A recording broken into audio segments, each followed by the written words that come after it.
أولئك الذين اشتروا الحياة الدنيا بالآخرة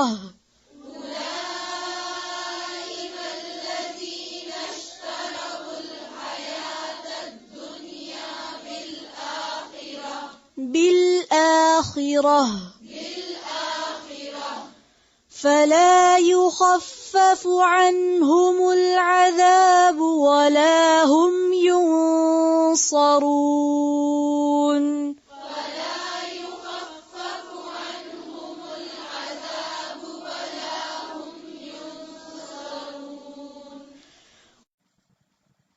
اولئک الذین، یہ وہ لوگ ہیں، اشتروا الحیات الدنیا، جنہوں نے خریدا دنیا کی زندگی کو، بالآخرتی، آخرت کے بدلے، فلا یخفف، تو نہ کم کیا جائے گا.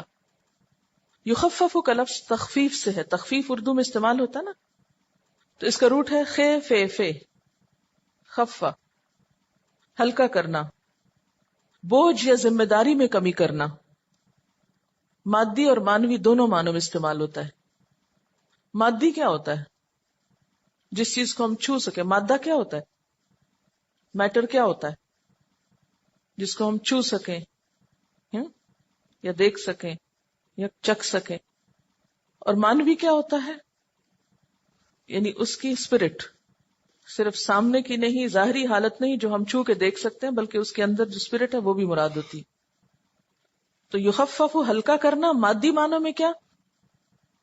مثلا آپ نے کتاب اٹھائی ہوئی تھی تو یہ کیا ہے؟ ثقیل، بوجھل. جب آپ نے رکھ دی تو کیا ہو گیا؟ خفف، ہلکا کر دیا اپنے آپ کو. ٹھیک ہے. اچھا، اسی طرح اس وقت میں آپ کو پڑھا رہی ہوں، میری پڑھانے کی جو ذمہ داری ہے یہ بھی کیا ہے؟ ایک طرح سے مجھ پر بوجھ ہے. جب میں پڑھا کے نکلوں گی تو میرا بوجھ ہلکا ہو جائے گا.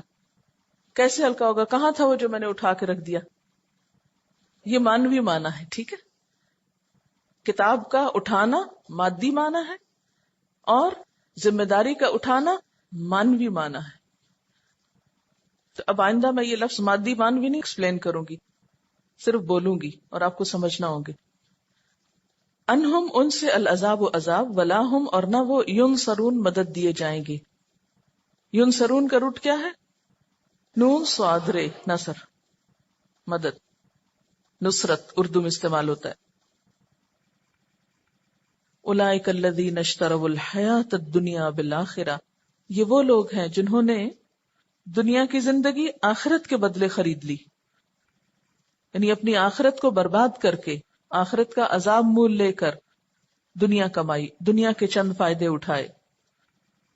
ایسے لوگوں کا انجام کیا ہوگا؟ فلا یخفف عنہم العذاب، ان سے تو عذاب ہلکا بھی نہ کیا جائے گا. ایک تو یہ کہ عذاب کی طرف لوٹا دیے جائیں گے، دھکیل دیے جائیں گے. دوسرے یہ کہ جس عذاب میں ہوں گے اس کی شدت میں کچھ بھی کمی نہیں آئے گی. دنیا میں تو یہ ہوتا ہے نا کہ مثلا بہت شدید دھوپ تھی، بہت ہائی ٹیمپریچر تھا، پھر اس میں کمی ہو گئی، پھر ٹھنڈک آ گئی، سردی آ گئی، وہ پچھلی گرمی دور ہو گئی. لیکن وہاں جہنم کی آنچ میں، اس کی حرارت میں، اس کی گرمی میں کچھ کمی نہیں ہوگی. آپ نے دیکھا ہوگا کہ انسان ایک دم جب ہیٹ سے ایکسپوز ہوتا ہے یا گرمی میں جاتا ہے تو اس کو بہت شدید گرمی لگتی، لیکن تھوڑی دیر جب گرمی میں بیٹھے رہتے ہیں آپ تو کیا ہوتے ہیں؟ آپ عادی ہو جاتے ہیں اور اس کی شدت اور حدت آپ کو کم محسوس ہوتی. لیکن جہنم میں جو جب تک رہے گا اس کی گرمی کم نہ ہوگی، یعنی اس کے عادی ہو کر اس کے عذاب میں کمی نہ آئے گی. وَلَا هُمْ يُنصَرُونَ، اور نہ وہ مدد دیے جائیں گے. کہیں سے بھی کوئی ان کو چھڑانے نہ آئے گا، کوئی ان کا ساتھ نہ دے گا.